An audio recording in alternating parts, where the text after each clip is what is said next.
आज मी तुम्हाला दाखवणार आहे पालक चिकन। त्यासाठी बघा 5 मिनिटं चांगलं पाणी उकळून घेतलं होतं आणि त्यात थोडंसं मीठ टाकलं होतं आणि एक जुडी घेतली होती पालकची। एक 2च मिनिटं मी चांगलं उकळत्या पाण्यामध्ये ह्याला शिजवून घेतलेलं आहे आणि लगेच ह्याच्यावर मी थंड पाणी ओतलेलं आहे।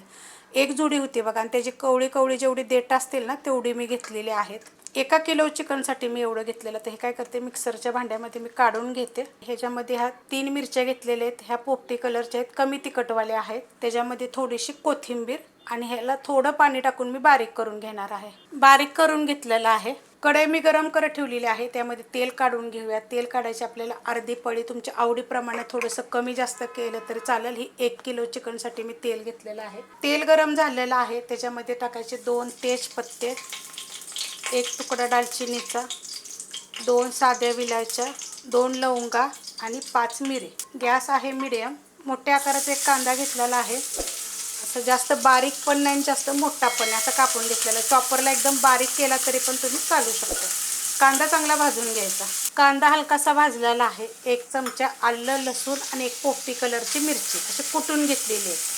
तुम्ही आलं लसूणची पेस्ट टाकली तरी पण चालू शकते आणि पालक बरोबर आपण तर मिरची बारीक केलेली आहे, पण ही मी 1 पोपटी कलरची त्याच्यामध्ये कुटून पण घेतलेली आहे। याला काय करणार, 1 मिनिटभर परतून घेणार आहे। अशा आकाराचा चमचा आहे, मस्त असं परतून घेतलेलं आहे। गॅस एकदम बारीक केलेला। आता आपण ह्याच्यामध्ये साहित्य काढून घेऊया। छोटा 1 चमचा धने पावडर, छोटा अर्धा चमचा जिरे पावडर, थोडीशी हळद, छोटा अर्धा चमचा मिरची पावडर, कारण आपण हिरवी मिरची पण टाकलेली आहे, छोटा अर्धा चमचा गरम मसाला पावडर, चवीप्रमाणे टाकायचं मीठ आणि हे सगळं आता चांगलं मिक्स करून घेते। मस्त असं बघा परतून घेतलेलं आहे। आता ह्याच्यामध्ये हे 1 किलो चिकन आहे, छोटे छोटे पीस करून आणले, जास्त छोटे पण नाही जास्त मोठे पण नाही, सगळं मी काढून घेते। गॅस आहे मीडियम। चिकन काढून घेतलेलं आता ह्या मसाल्यामध्ये चांगलं पहिलं परतून घेते। मसाल्यामध्ये मी चांगलं परतून घेतलेलं आहे। गॅस होता मीडियमच। गॅस करणार आहे थोडासा बारीक आणि आपण ह्याला झाकण ठेवूया। त्याला खूप पाणी सुटतं बरं का, तुम्हाला पाहिजे तर असं पण झाकण ठेवू शकता, असं पण ठेवू शकता। एक 5 ते 7 मिनिट पण एकदा हलवत राहायचं, नाही तर खाली वगैरे लागेल।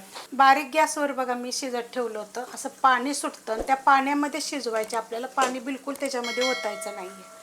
आणि तुम्हाला जर हलकीशी अशी ग्रेव्ही पाहिजे असेल ना तर मग थोडंसं कोमट पाणी ओतायचं, पण बारीक गॅसवर ठेवलं ना की थोड्या थोड्या वेळानं हलवायचं, म्हणजे ह्या पाण्यामध्ये चांगलं शिजलं जातं। तुम्हाला मी दाखवते, हे बघा मस्त असं शिजलं जातं। ह्याच्यामध्ये आता आपण पालक काढून घेऊया।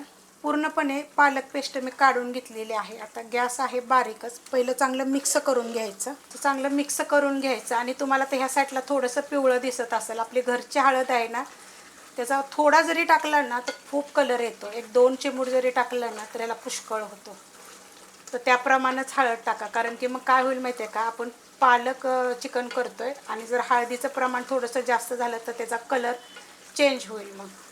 तर अशा पद्धतीत बघा हे मस्त असं मी मिक्स केलेलं आहे। परत आता हा गॅस मी बारीकच होता, बारीकच ठेवणार आहे आणि ह्याला काय करणार, एक 5 ते 7 मिनिट आपण चांगलं शिजवून घेऊया पालकमध्ये, पण हलवत राहायचं। तुम्हाला हवं असेल तसं पॅक ठेवायचं, नाही तर असं जरी ठेवलं तरी आता चालू शकते। 5 ते 7 मिनिट झालेलं आहे, एकदा मी हलवलेलं सुद्धा होतं बारीक गॅसवर।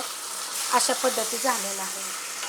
आता थोडीशी तुम्हाला ग्रेव्ही पाहिजे असले तर ठेवू शकता, आता अशाच पद्धतीत। पण पालक टाकल्यानंतर आपण जी ग्रेव्ही टाकली ना पालकची, ती टाकल्यानंतर चांगलं शिजवून घ्या। खूप चविष्ट एकदम लागतं बरं का। अशा पद्धतीने एकदा करून बघा। हमेशा तुम्हाला मी वेगवेगळ्या पद्धतीने रेसिपी दाखवते, पण ही रेसिपी कशी वाटली मला जरा कमेंट करून सांगा। रेसिपी आवडली तर लाईक करा, सबस्क्राईब करा, कमेंट करा आणि शेअर बी करा।